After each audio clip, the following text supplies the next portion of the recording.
आप सभी भक्तों का एक बार से फिर इस सुंदर ज्योतिष चैनल में स्वागत है। हम आप सभी भक्तों के समक्ष पितृदोष के निवारण के लिए कुछ उपाय आपके समक्ष रखते हैं। इसके लिए आप सभी भक्तों से निवेदन है, जिन्होंने इस सुंदर ज्योतिष चैनल को सब्सक्राइब नहीं किया है वो सभी सब्सक्राइब करें, लाइक करें तथा कमेंट बॉक्स में जाकर कमेंट करें। तो आइए, जिन किन्हीं भक्त सज्जनों के घर में पितृदोष है उसके निवारण हेतु मैं कुछ उपाय आपके समक्ष रखता हूँ। सर्वप्रथम पितरों का जो पूजा का समय है वो सुनिश्चित करें, क्योंकि कई वक्त सुबह जल चढ़ाते हैं, कई दोपहर को चढ़ाते हैं, कोई किसी टाइम चढ़ाता है। ऐसा नहीं होना चाहिए। अगर किसी भी पूजा को, किसी भी कार्य को आप सच्चे मन से, अच्छी लगन के द्वारा और समय अनुसार करते हैं तो निश्चित ही रूप से उसका फल हमें प्राप्त होता है।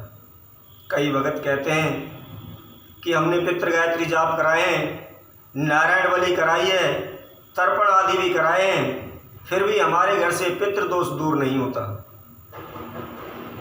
तो इस संसार में ऐसा कोई भी कार्य नहीं है जिसका समाधान ना हो, परंतु उसका फल हमें तभी मिलेगा जब हम उस कार्य को नियमित रूप से समय अनुसार विधि विधान तरीके से संपूर्ण करें। क्योंकि सभी जन पितृ गायत्री का जाप करते हैं, माता बहनें भी जाप करती हैं, ऐसा नहीं होना चाहिए। क्योंकि पितृ गायत्री का जाप केवल जिस मनुष्य का जनेऊ संस्कार हो रहा हो उसी को करना चाहिए। इसके अलावा जिस मनुष्य का जनेऊ संस्कार नहीं हुआ है वह पितृ गायत्री जाप ना करें। उसके लिए पितृ गायत्री जाप निषेध माना गया है। उसी से संबंधित जैसे पितरों को आपको अर्घ्य देना है, जल देना है, तो पितरों का समय सुबह 11:30 से लेकर 12:30 तक का समय माना गया है।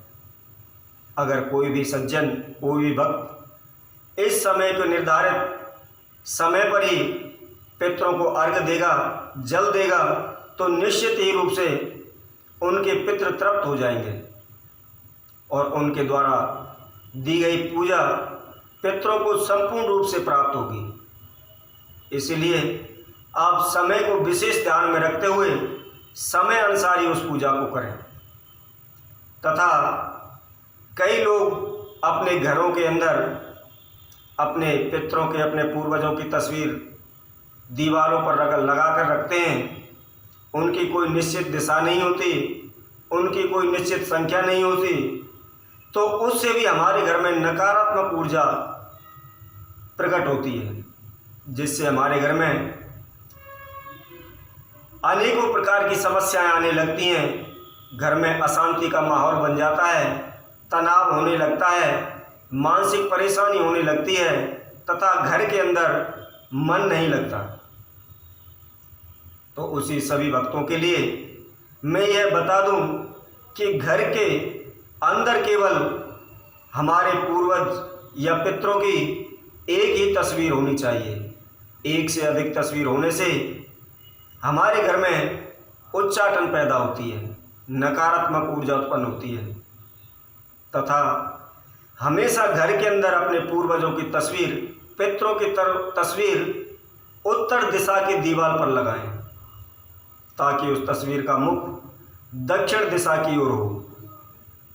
ऐसा करने से निश्चित ही हमारे घर में शांति तथा कार्यों में बरकत होती है। आगे हम उसी तरह जैसे आप पितरों का तर्पण करते हो, पितरों को जल देते हो या गाय के लिए रोटी देते हो, तो हमेशा वह नहाने के बाद ही निकालनी चाहिए। ऐसा ना हो आप नहाए नहीं हैं फिर भी आप गाय को रोटी खिला रहे हो या पितरों को अर्घ्य जल दे रहे हो, ऐसा नहीं होना चाहिए।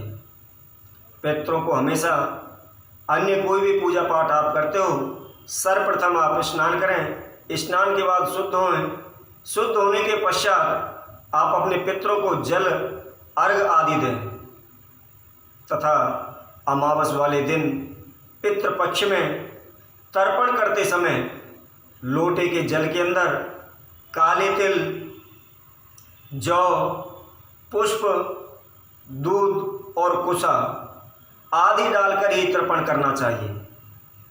ऐसा करने से पितृ प्रसन्न होते हैं और हमें मनवांछित फल की प्राप्ति होती है।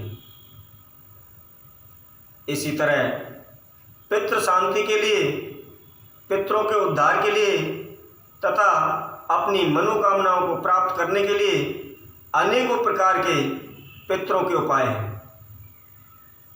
अगर आप सच्ची लगन के द्वारा अच्छे मन को पवित्र कर स्वच्छ भाव से उनका ध्यान करते हो तो निश्चित ही रूप से पितरों का आशीर्वाद हमको प्राप्त होता है। इसी तरह सभी भक्तों के लिए आपके समक्ष जो पितरों से नियमित कुछ उपाय मैंने रखे हैं और उपाय मैं आगे आने वाली वीडियो में सभी के समक्ष लेकर आऊँगा।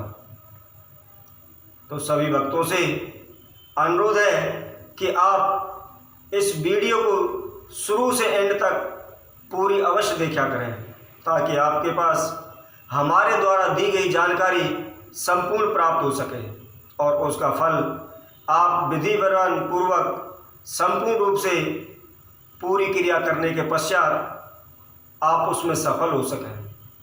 आप सभी भक्तों का इस सुंदर ज्योतिष चैनल की तरफ से सभी भक्तों को राधे राधे।